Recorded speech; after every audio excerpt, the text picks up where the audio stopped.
Hello दोस्तों, आज हम अपना टॉपिक में करने वाले हैं ईवीएस के 2022 के क्वेश्चंस। ओके, जो प्रीवियस पेपर के क्वेश्चंस है, ये क्वेश्चंस बार बार रिपीटेड होते हैं, इसीलिए आपको ये करने बेहद ज़रूरी हैं। पीवाईक्यू देखना से हमें काफ़ी हेल्प मिलती है एग्ज़ाम में। तो अब हम करने वाले हैं यूपी टेट 2022 के पीवाईक्यूज़ क्वेश्चन ईवीएस के। आपका पैटर्न ईवीएस जो होता है पीआरटी के लिए। ओके, तो पहला क्वेश्चन निकल कर आता है। आपका पहला क्वेश्चन है, देखो मैं हर बार ये कहती हूँ, जब मैं आपका क्वेश्चन पढूँ और चारों ऑप्शन पढूँ, उससे पहले आप वीडियो को पॉज करके अपना आंसर देखा करिए कि आंसर क्या है, आपको कितना आपका आंसर सही है। ओके, तो अपने आप को जज करें। ये एक तरह से आपके लिए मॉक टेस्ट भी है, आपका प्रीवियस क्वेश्चंस भी हैं और कुछ नए क्वेश्चंस भी देखने को आपको मिलते हैं। ओके, तो पहला क्वेश्चन है, ध्रुव तारा कहा जाता है। तो ध्रुव तारा किसको कहा जाता है? पूर्वी तारे को, पश्चिमी तारे को, या उत्तरी तारे को, या दक्षिणी तारे को? तो बताइए इसका आंसर जल्दी से फटाफट। कोई भी बिना देरी करे तुरंत की तुरंत क्वेश्चन करा करिए। तो इसका आंसर क्या है? जो ध्रुव तारा होता है वो क्या होता है आपका? उत्तरी तारे को बोलते हैं, क्योंकि देखो जो ध्रुव तारा होता है वो हमें उत्तर दिशा दिखाता है, हमेशा उत्तर की ओर हमें डायरेक्ट करता है, इसलिए हम इसको उत्तरी तारा भी कहते हैं। तो सेकंड क्वेश्चन है आपका। फिर सेकंड क्वेश्चन बनता है, भारत में प्रोजेक्ट टाइगर, जो भारत में अपना इंडिया में प्रोजेक्ट टाइगर था, वो प्रारंभ किया गया था, कब किया गया था? 1972 में, या 1973 में, या 1981 में, या 85 में? तो जल्दी से फटाफट बताइए। ये किया गया था आपका 1973 में, 1 अप्रैल। कब किया गया था? 1 अप्रैल को 1973 में किया गया था, जिसमें बाघों को बचाने के लिए, जो हमारे बाघ होते हैं उनको बचाने के लिए प्रोजेक्ट टाइगर प्रारंभ किया गया था। तो कब से किया गया था? 1 अप्रैल 1973 से। ठीक है, नेक्स्ट है आपका थर्ड नंबर क्वेश्चन है, कान्हा राष्ट्रीय उद्यान। जो कान्हा राष्ट्रीय उद्यान है भारत के किस राज्य में स्थित है? तो देखो सबसे पहले सारे आपको राष्ट्रीय उद्यान पता होने चाहिए। ठीक है, भारत के भी और अपने यूपी के भी, उत्तर प्रदेश की भी, तो सारे राष्ट्रीय उद्यान पता होना चाहिए। तो भारत का जो कान्हा राष्ट्रीय उद्यान है वो कहाँ पर है? पश्चिम बंगाल में, गुजरात में, या तमिलनाडु में, या मध्य प्रदेश में? तो कहाँ पर है कान्हा राष्ट्रीय उद्यान? तो वो आपका है मध्य प्रदेश में। ठीक है, मध्य प्रदेश में कहाँ पर है? मध्य प्रदेश के बालाघाट जिले में पड़ता है। कहाँ पर पड़ता है? बालाघाट जिले में। तो आपको नेक्स्ट टाइम जिला पूछ ले तो क्या बताओगे? बालाघाट जिले में पड़ता है। फिर नेक्स्ट 4 नंबर क्वेश्चन है, लखनऊ समझौता। जो आपका लखनऊ समझौता 1916 में किन दो के मध्य हुआ था? तो जो लखनऊ समझौता हुआ था वो किस किस के बीच हुआ था? ब्रिटिश व भारतीयों के मध्य हुआ था, हिंदू व मुस्लिम के मध्य हुआ, कांग्रेस व मुस्लिम लीग के मध्य हुआ, नरम दल व गरम दल के बीच हुआ था? तो बताइए किसके बीच हुआ था जो लखनऊ समझौता था? तो देखो वो किसके हुआ था? हमारे जो कांग्रेस है और मुस्लिम लीग है उनके बीच ये समझौता हुआ था और साझा समझौता हुआ था। ठीक है, नेक्स्ट है, जंगली गधों का अभ्यारण्य कहाँ स्थित है? जो जंगली गधे होते हैं उसका अभ्यारण्य आपका कहाँ पर स्थित है? मध्य प्रदेश में, गुजरात में, या राजस्थान में, या बिहार में? तो वो कहाँ पर है आपका? फटाफट बताइए कहाँ पर है? गुजरात में। Yes, very good. जो जंगली गधों का अभ्यारण्य है वो कहाँ पर है आपका? गुजरात में। ये एक प्रसिद्ध आपका अभ्यारण्य है। इसका नाम है लिटिल रन ऑफ कच्छ। यहाँ कहाँ पर है? ये लिटिल रन ऑफ कच्छ है, जहाँ पर जंगली गधे हैं आपके। ठीक है, तो लिटिल रन ऑफ कच्छ याद कर लीजिए। फिर नेक्स्ट क्वेश्चन है, कार्बन डेटिंग संदर्भित करता है। जो कार्बन डेटिंग होता है वो किस लिए होता है? क्या चीज़ होती है? श्वेत पट्ट पर लिखने के लिए कार्बन का प्रयोग किया जाता है, या प्राचीन स्थलों में मौजूद हड्डियों या सामग्रियों के आयु मापन के लिए किया जाता है, या आपकी चट्टानों की शक्ति के लिए का मापन होता है, या इनमें से कोई नहीं? तो ये जो आपका कार्बन होता है, कार्बन डेटिंग, वो किस लिए होता है? तो देखो जो कार्बन डेटिंग होता है C14 होता है, वो किसके लिए होता है आपका? वो होता है जो प्राचीन स्थलों में मौजूद हड्डियां होती हैं सामग्रियों के आयु मापन के लिए। जैसे पुराने टाइप पे हमें जो मिलती हैं अंदर से गड़ी हुई कहीं भी, तो उनको हम क्या करते हैं? उनको हम कार्बन डेटिंग करते हैं। ठीक है, रेडियोधर्मी कार्बन का उपयोग करके। तो क्या करते हैं हम? जब रेडियोधर्मी कार्बन होता है उसका प्रयोग करते हैं, और जीवाश्म है और अपनी जैसे पुरानी कोई भी वस्तु हैं उनको उनका मापन करते हैं, जैसे उनकी एज निकालते हैं कि कितना पुराने टाइम से पड़ा हुआ है, उनकी उम्र जांचने के लिए हमें कार्बन डेटिंग करा जाता है, ठीक है, उसको बोलते हैं कार्बन डेटिंग। फिर नेक्स्ट 7 नंबर क्वेश्चन, संविधान सभा ने राष्ट्रीय गान को अपनाया था। तो जो आपका संविधान में जब राष्ट्रीय गान कब आया था, तो देखो ये संविधान से या आर्टिकल से लेकर आया है क्वेश्चन, वो आपका 20 जनवरी 1950 को था, 24 जनवरी 1950 को था, या 21 मई 1949 को था, या 13। देखो ये तो है ही नहीं। सबसे पहले 1900 जो राष्ट्रीय गान था वो हमारे ये ध्यान रखिए कि जो 26 जनवरी के आसपास था, ठीक है, तो उससे 26 जनवरी से आपको आइडिया हो जाएगा, तो वो था आपका 24 जनवरी 1950 को था। संविधान की अंतिम बैठक थी जब ये आपकी, उसमें राष्ट्रगान को अपनाया गया था, ठीक है। फिर नेक्स्ट है आपका 8 नंबर क्वेश्चन, मैग्नीफिकेशन। जो बायो मैग्नीफिकेशन है वो क्या चीज़ होती है, what is the bio magnification. तो देखो ये कंप्यूटर द्वारा चित्र के आकार में वृद्धि करती है, या जीव के आकार में वृद्धि करती है, या समय के साथ ऊतक में विषैले पदार्थ की बढ़ती सांद्रता को करती है, या इनमें से कोई नहीं। तो क्या करती है, तो देखो ये जो बायो मैग्नीशियम होती है ये आपकी क्या करती है, समय के साथ ऊतक में विषैले पदार्थ की बढ़ती सांद्रता को देखती है, ठीक है। तो देखो जो हानिकारक रसायन होते हैं, जैसे कि आपके डीडीटी होता है कि मात्रा भोजन में कितनी ऊपरी स्तर तक बढ़ रही है, तो उसको जांचती है हानिकारक रसायनों को की मात्रा को, जिसमें डीडीटी उपलब्ध होता है, ठीक है। फिर 9 नंबर क्वेश्चन है आपका, निम्नलिखित में से कौन जैव मंडल का अजैविक घटक नहीं है।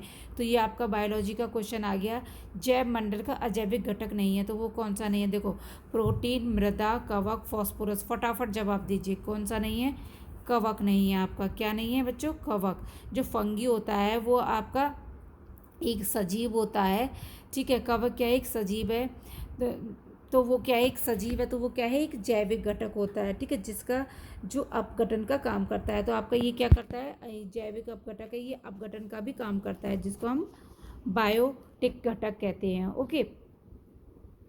फिर नेक्स्ट है 10 number question, green peas international का मुख्यालय अवस्थित है। जो ग्रीन पीस इंटरनेशनल है मुख्यालय, वो कहाँ पर है आपका, न्यूयॉर्क में, सिडनी में, एम्स्टर्डम में, या नागासाकी में। तो कहाँ पर स्थित है, जल्दी से फटाफट बताइए, कहाँ पर स्थित है आपका, एम्स्टर्डम में स्थित है। जो आपका जो ग्रीन पीस है एक पर्यावरण एनजीओ है। ये क्या है, एक जो ग्रीन पीस इंटरनेशनल है ये पर्यावरण एनजीओ है। कौन सा है, पर्यावरण का एनजीओ है, जिसका मुख्यालय आपका कहाँ पर पड़ता है, आपका एम्स्टर्डम में पड़ता है। जो एम्स्टर्डम आता है वो कहाँ पर है आपका, नीदरलैंड में। कहाँ पर है, नीदरलैंड्स में, ओके, वो कहाँ पर है आपका, नीदरलैंड। तो इससे ये आपको पता होना चाहिए कि कहाँ पर, नीदरलैंड के एम्स्टर्डम में है ये, ओके। ग्रीन पीस का एक, ये जो ग्रीन पीस है ये क्या है, पर्यावरण एनजीओ भी है आपका। तो नेक्स्ट क्वेश्चन है जो कि आपके बार बार रिपीटेड क्वेश्चन होते हैं ऐसे, निम्न में से कहाँ आर्सेनिक द्वारा जल प्रदूषण सर्वाधिक है। तो आपको देखो आजकल जल प्रदूषण से लेकर बहुत वो चल रही है, तो जो मेन हमारे जीवन में घटते हैं उसके ज़्यादा क्वेश्चंस बनकर आते हैं। निम्न में से कहाँ आर्सेनिक द्वारा जल प्रदूषण सर्वाधिक होता है। तो जल प्रदूषण कहाँ पे हो रहा है आपका, आर्सेनिक द्वारा। जहाँ पर आर्सेनिक द्वारा हो रहा है वो कौन सा है, कौन सी जगह है वो, उत्तर प्रदेश में, मध्य प्रदेश में, या बिहार में, या पश्चिम बंगाल में। तो कहाँ पर है, जल्दी से फटाफट, वेरी गुड, पश्चिम बंगाल में। ऑफ कोर्स जहाँ पर गंगा के निचले मैदानी इलाके हो रहे हैं ना, तो वहाँ पर क्या है, जो आपका पानी है, नीचे का भूजल है, वो आर्सेनिक से सबसे अधिक प्रदूषित है, ठीक है। तो वो कहाँ पर है आपका, पश्चिम बंगाल में। पश्चिम बंगाल में गंगा के निचले मैदानी में, ठीक है। तो आर्सेनिक द्वारा सबसे ज़्यादा कहाँ पर हो रहा है, पश्चिम बंगाल में हो रहा है। कहाँ पर, किस जगह में, गंगा में, ठीक है। फिर नेक्स्ट क्वेश्चन है, भारत में पश्चिम घाट के दक्कन शुष्क हैं क्योंकि। जो भारत में पश्चिम घाट के दक्कन है वो बहुत शुष्क हैं, ड्राई हैं, तो वो क्यों हैं, तो बताइए, रीज़न बताइए। उच्च तुंगता प्रभाव है, या निम्न ताप प्रभाव है, या दाब प्रभाव है, या रेन शेडो प्रभाव है, किस कारण हो रहा है वो आपका, तो फटाफट बताइए। तो वो किस लिए है, 4 नंबर 4 नंबर क्वेश्चन है, सॉरी, रेन शेडो प्रभाव। जो रेन शेडो प्रभाव होती है उसके द्वारा, रेन शेडो प्रभाव क्या होता है, वृष्टि छाया क्षेत्र, ठीक है। जो आपका पश्चिमी घाट है, तो वहाँ पे जो पश्चिमी घाट की पहाड़ियों के जो पूर्वी ढलान होते हैं पर हवा नीचे उतरती है, ठीक है, उतरती है, जिससे वहाँ पर बारिश नहीं हो पाती है और वहाँ पे शुष्क हवा होती है। तो जो पहाड़ी है उसकी हवा नीचे चली जाती है, हवा नीचे उतरती है, तो वही रीज़न है आपका, उसको रीज़न के कारण वहाँ पर बारिश नहीं होती है, तो बारिश नहीं होती तो उसको रेन शेडो प्रभाव कहते हैं। फिर नेक्स्ट क्वेश्चन निकल कर आता है आपका 13 नंबर, वन्य जीव सुरक्षा अधिनियम जो वन्य जीव सुरक्षा अधिनियम है पारित किया गया था। तो देखो ये क्वेश्चन सभी के लिए है, पीआरटी के लिए है, बहुत बहुत इम्पोर्टेंट क्वेश्चन है। जो वन्य जीव सुरक्षा अधिनियम है वो कब पारित किया गया था, 1960 में, 1962 में, 72 या 75? तो देखो किस में करा था, जल्दी फटाफट बताइए। यस, वेरी गुड, किसने सही बताया है, वो सही बताया है 1972 में। भारत सरकार ने जो जीवों के अवैध शिकार को रोकने के लिए, जो देखो पहले ज़माने में क्या हो करते थे, जो राजा महाराजा थे वो क्या करते थे, शिकार करते थे जीवों का, अपने टाइगर का, चीता, मतलब बहुत लोगों का शिकार करते थे। तो उनको रोकने के लिए, शिकारों को रोकने के लिए अवैध शिकार होते हैं, जैसे जैसे कि शिकार करके वो कुछ ना कुछ करते हैं, मतलब अवैध करते हैं। तो जैसे कि गेंडा का सींग ले लिया, हाथी के दांत ले लिए, तो उन सबको रोकने के लिए 1972 में ये कानून आया था आपके भारत सरकार द्वारा। फिर नेक्स्ट क्वेश्चन नंबर है आपका 14, वायुमंडल की ऊपरी सीमा पर, जो वायुमंडल की ऊपरी सीमा पर प्रति इकाई क्षेत्र में प्राप्त होने वाली सौर विकिरण कहलाती हैं। जो आपकी सौर विकिरण है वो क्या कहलाती हैं, जो आपका सौर स्थिरांक कहलाती हैं, सौर ऊर्जा कहलाती हैं, या सूर्य ताप, या ऊष्मा बजट। तो जो आपके वायुमंडल है उसकी ऊपरी सीमा पर जो प्रति इकाई, मतलब एक एक क्षेत्र में प्राप्त होने वाली सौर विकिरण क्या कहलाती हैं, तो वो क्या कहलाती हैं, आपकी सौर स्थिरांक कहलाती हैं। क्या कहलाती हैं, सोलर कांस्टेंट बोलते हैं इनको हम, जो बाहरी सीमा पे आपकी सौर ऊर्जा को मिलती हैं, तो उसको बोलते हैं सौर स्थिरांक बोलते हैं। क्या कहा जाता है, सौर स्थिरांक। फिर नेक्स्ट है 15 नंबर, किस देश के संविधान से मौलिक कर्तव्यों को लिया गया है। वेरी वेरी इंपॉर्टेंट, देखो ये जीके क्वेश्चन है आपका, वेरी वेरी इंपॉर्टेंट क्वेश्चन है। आपने मेरे शॉर्ट्स में देखा होगा, जीके के सारे शॉर्ट्स देख लीजिएगा, उसमें सब कुछ दिया है आपका, ट्रिक बाय दिए हैं क्वेश्चंस, ठीक है। तो जो मौलिक कर्तव्य थे आपका, मौलिक कर्तव्य वो कहाँ से लिए गए थे, आपके जर्मन से लिए गए थे, यूनाइटेड किंगडम से, यूएसए से, या यूएसएसआर से लिए गए थे। तो ये जो आपका संविधान था, मौलिक कर्तव्य, वो क्या है आपका, वो आपका यूएसएसआर से लिया गया था, ठीक है। जो मौलिक कर्तव्य को 42वें संशोधन द्वारा पूर्व संयोजित संघ के संविधान से लिया गया था। कहाँ से लिया गया था, आपके जो 42वें संशोधन द्वारा लिया गया था आपके, ठीक है। ये यूएसएसआर से लिया गया था आपका संविधान। नेक्स्ट है एलपीजी के संदर्भ में क्या असत्य है। जो एलपीजी होती है वो क्या गलत है, गलत, जो एलपीजी की आपको सही सही क्या क्या नॉलेज है वो देखते हैं। यह एक स्वच्छ ईंधन है, वेरी गुड। यह उच्च ऊष्मीय मान का है, यह भी बात सही है, ये भी बात ठीक है, ये भी बात ठीक है। यह नीली ज्वाला से जलने वाला है, ऑफकोर्स आपने देखा होगा एलपीजी जो होती है वो नीली ज्वाला से जलती है, ठीक है। यह मीथेन उत्सर्जन करने वाला है, यहाँ पर ये गलत है, ये आपका जो है मीथेन उत्सर्जन करने वाला नहीं है। जो आपकी एलपीजी होती है, एलपीजी में क्या होता है आपका, प्रोपेन भी होता है, प्रोपेन और ब्यूटेन, क्या होता है, प्रोपेन और ब्यूटेन होता है, ठीक है। तो आपको ये नेक्स्ट टाइम पता होना चाहिए, मीथेन का उत्सर्जन करने वाला नहीं होता है, ठीक है। इसमें क्या होता है, प्रोपेन और ब्यूटेन होता है, ठीक है, मीथेन नहीं होती है। तो प्रोपेन और ब्यूटेन होता है, जो उसमें यहाँ पर सही बात ये है, और इन्होंने गलत क्या दिए, मीथेन का उत्सर्जन करने वाला। नेक्स्ट है 17 नंबर, प्रजातियों की उत्पत्ति। जो प्रजाति की उत्पत्ति एक रचना है, of course the origin of species क्या है, ये बात किसने कही, प्रजातियों की उत्पत्ति किसने कही, अरिस्टो ने की है, चार्ल्स डार्विन ने कहा है, या आपका मेंडल ने किया है, या रॉबर्ट हुक ने कहा है। तो ये किसने कहा है आपका, ये बोला है चार्ल्स डार्विन ने, जो प्रजातियों की उत्पत्ति एक रचना है। तो ये किसने कहा है? चार्ल्स डार्विन ने कहा है। किस में कहा है? विकासवाद के सिद्धांत में दिया था। ये बात किस में दी है? विकासवाद सिद्धांत। तो चार्ल्स डार्विन ने कौन सा सिद्धांत दिया है? विकासवाद का सिद्धांत भी दिया है। ठीक है, तो वो किस में कहा? उसमें कहा है प्रजातियों की उत्पत्ति एक रचना है। नेक्स्ट है आपका मकर रेखा है। तो very very important, very very very लगा लो, हर बार हर क्वेश्चन में कहीं ना कहीं देखने को मिलता है और रिपीटेड क्वेश्चन होता है ये। ठीक है, तो जो मकर रेखा है वो कितने पे है? 23 सही ऐसे लिखा है, 23 1/2 डिग्री नॉर्थ, फिर ये आपका साउथ, फिर नेक्स्ट है 23 डिग्री एंड, फिर 23 डिग्री एस। तो इसका आंसर क्या है? तो देखो इसका आंसर क्या है आपका, ये दो तरीके से लिखा है इसको। ठीक है ना। तो इसका जो क्या है साउथ पोल रहता है। ठीक है, तो ये क्या होता है? साउथ पोल दक्षिणी गोलार्ध पर होता है। तो ये क्या है आपका? सेकेंड नंबर है। तो ये आपका तो है ही नहीं, ये हमेशा 23 1/2 में होता है। तो या फिर इसको हम 23.5 बोल सकते हैं। ठीक है, तो इसका क्या आंसर है? ये आपका एस पोल पे है, साउथ पोल पे है। तो दक्षिणी गोलार्ध मकर रेखा होती है। ठीक है, ये किस पर है? दक्षिणी गोलार्ध मकर रेखा पर है, जिसको हम 23 1/2 बोलते हैं। 23 सही 1/2 एस साउथ पोल पर बोलते हैं। नेक्स्ट क्वेश्चन है अंतर्राष्ट्रीय न्यायालय का मुख्यालय कहाँ स्थित है? जो आपका अंतर्राष्ट्रीय न्यायालय है वो कहाँ पर है? आपका जेनेवा में, हैग में, न्यूयॉर्क में या पेरिस में?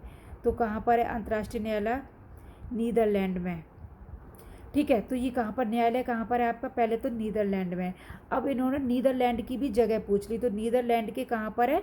हैग में। तो हैग कहाँ पर पड़ता है? नीदरलैंड में। तो आपको ये डीप नॉलेज होनी चाहिए, जो नीदरलैंड है, नीदरलैंड के हैग में पड़ता है अंतर्राष्ट्रीय न्यायालय। ओके, नेक्स्ट है 20 नंबर क्वेश्चन, किसी पारितंत्र में तत्वों का चक्रण क्या कहलाता है? जो आपका पारितंत्र होता है तो उसमें क्या आपका जो चक्रण होता है वो क्या कहलाता है? जैव भू रासायनिक चक्र, भूवैज्ञानिक चक्र, रासायनिक चक्र, या इनमें से कोई नहीं? तो आप बताइए फर्स्ट क्या क्या है इसका आंसर। तो जो पारितंत्र होता है उसका तत्वों का चक्रण क्या कहलाता है?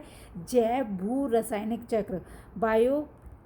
बायोजेमिकल जो बायोजेमिकल होता है उसको हम क्या बोलते हैं? जैव भू रासायनिक चक्र कहते हैं, जो पारितंत्र के तत्वों में चक्रण होता रहता है। ठीक है, तो उसको जैव भू रासायनिक चक्र कहा जाता है।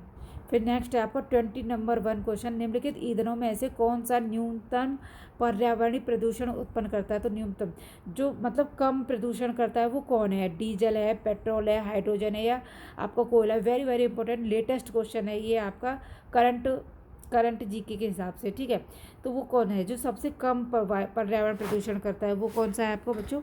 हाइड्रोजन। ठीक है, सबसे कम कौन सा? हाइड्रोजन। सबसे ज़्यादा कौन सा होता है? कोयला होता है। आफ्टर द पेट्रोल, फिर डीजल, फिर शायद हाइड्रोजन। तो सबसे पहला क्या है? हाइड्रोजन सबसे कम करता है। तो आपने सुना होगा कि अब हाइड्रोजन को उसमें आपकी पेट्रोल में मिलाया जा रहा है। ठीक है, तो जो हाइड्रोजन से जलवाष्प निकलता है, ठीक है, ना कि आपका प्रदूषण निकलता है, ज़्यादा जलवाष्प होता है। नेक्स्ट है 22 नंबर क्वेश्चन, संकटग्रस्त जंतु। जो संकटग्रस्त जंतु होते हैं जैसे दैत्याकार पांडा कहाँ पाया जाता है? जियांट पांडा जो आपको संकटग्रस्त है वो कहाँ पर पाया जाता है? ठीक है, जो जियांट का पांडा होता है वो कहाँ पे पाया जाएगा? ऑस्ट्रेलिया में, भारत में, चीन में या ब्राज़ील में? कहाँ पर है ये? तो बताइए ये कहाँ पर है आपका? ये आपका पड़ता है चीन में। ठीक है, तो जो आपका ये जियांट पांडा कहाँ पर पाया जाता है? चीन में पाया जाता है ये। और ये इसका एक और मुख्य बात, ये जो बांस के वन होते हैं ना, बांस के वन, उनके अंतर्गत पाया जाता है जियांट पांडा। ओके, फिर नेक्स्ट है आपका, निम्नलिखित में से किस गैस के कारण भोपाल गैस शादी हुई थी? तो जब देखो, जब भोपाल में आपका कांड हुआ था ये गैस का, आपका एक अनहोनी हुई थी, तो वो गैस रिसाव हुआ था। आपके इसके ऊपर एक पिक्चर भी आई थी, आपने देखी होगी। तो वो कौन सी गैस थी? क्लोरोफ्लोरोकार्बन थी, मिथाइल आइसोसाइनेट थी, या नाइट्रस ऑक्साइड थी, या कार्बन डाइऑक्साइड थी? तो वो कार्बन डाइऑक्साइड थी। तो वो कौन सी थी जब हमारा रिसाव हुआ था? वो थी आपकी बी, मिथाइल आइसोसाइनेट थी। कौन सी थी? मिथाइल आइसोसाइनेट थी। तो अब एक और क्वेश्चन यहाँ से बना लीजिए, कब हुआ था ये आपका? 1984 में हुआ था। कब हुआ था? 1984 में हुआ था मिथाइल आइसोसाइनेट, ठीक है। तो इसको हम MIC भी बोलते हैं। क्या बोलते हैं? MIC। तो ये इसका रिसाव हुआ था 1984 में। तो ये आपको सन भी याद होने चाहिए। फिर नेक्स्ट है, गंगा नदी कहाँ से निकलती है? तो गंगा नदी कहाँ से निकलती है ये तो सबको पता ही होगा, फटाफट जवाब दीजिए। अरावली श्रेणी से, लद्दाख ग्लेशियर, गंगोत्री ग्लेशियर से, या मिलाम ग्लेशियर से? गंगा नदी तो सब लोग जा रहे हैं आजकल, देखा है ना। आप लोगों का भी मन भटक रहा होगा कि आप लोग पढ़ रहे हैं और लोग बाग ट्रिप पर जा रहे हैं। कोई बात नहीं, आपकी जब जॉब लग जाएगी आप अच्छे से काफ़ी से ट्रिप पे करिए, कुछ दिन कंप्रोमाइज़ करिए, मत घूमिए।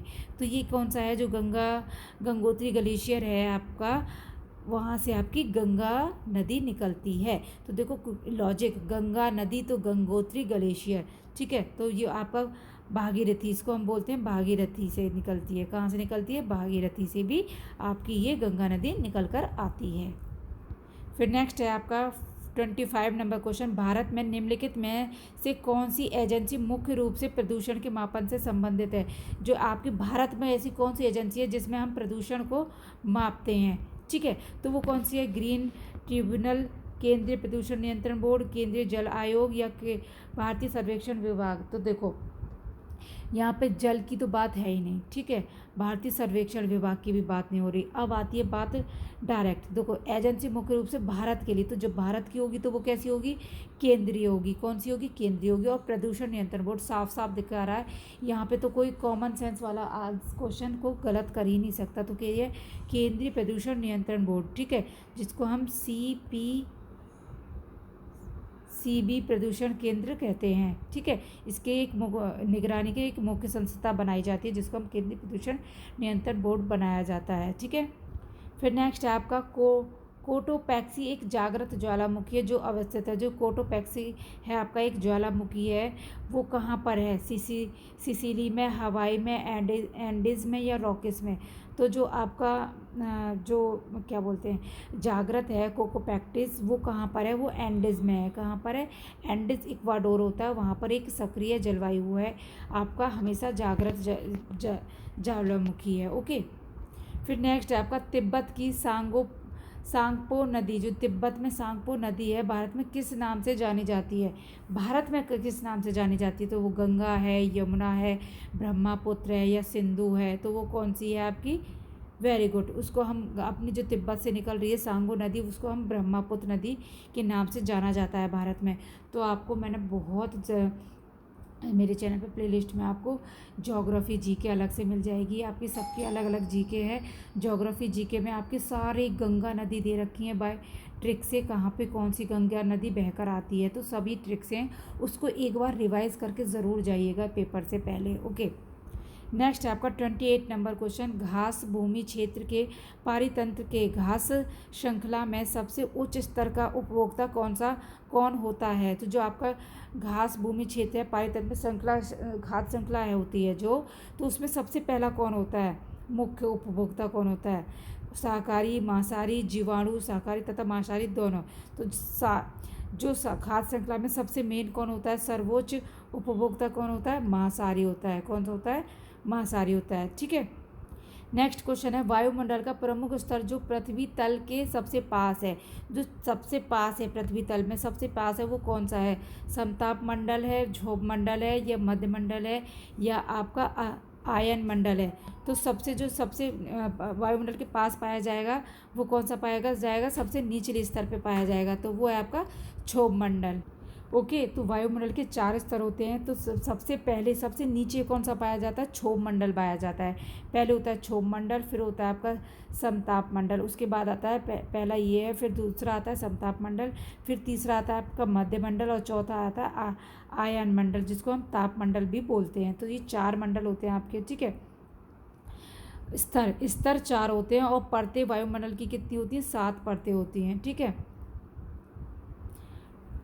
ओके। 7 परतें होती हैं, जिसमें कि आपका क्षोभ मंडल 5 परतों का विस्तार से आपने देखा होगा, क्षोभ मंडल, समताप मंडल, मध्य मंडल, ताप मंडल, बहिमंडल, ओके।